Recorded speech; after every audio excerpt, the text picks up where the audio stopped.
Mä oon aloittanut Overwatchin pelaamisen heti saman tien, kun se julkaistiin. Ostin seuraavana päivänä heti, kun se oli Suomeen tullut ja pyysin siihen. Itsellä ei ollut varaa, niin täytyy pyytää veljeltä.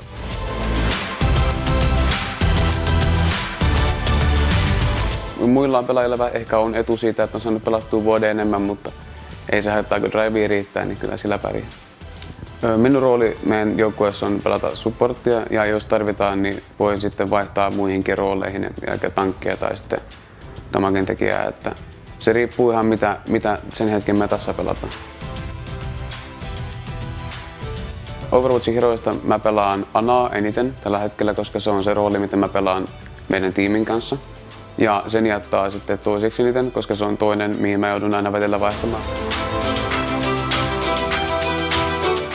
Moni joukkueen kuopuksena niin omaa aivan uskomattomat reaktiot ja on persoonana myös tosi kriittinen itsestään, on tosi luotettava sillain henkilönä, osaa hommaansa.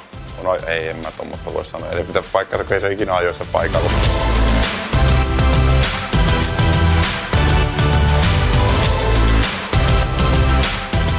Vapaa-aika määräytyy tosi paljon lukion mukaan, riippuen pääseekö myöhään vai aikaisin koulusta pois.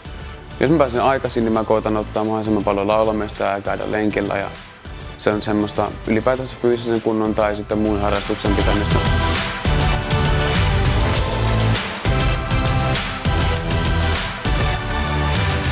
Tulevalta vuodelta mä odotan, että meidän tiimi pääsisi ihan sinne tier 1, että päästäisiin pelaamaan isojen poikien kanssa. Vaikkapa just siihen Overwatch-liigaankin vielä mahdollisesti, kun se julkaistaan sitten.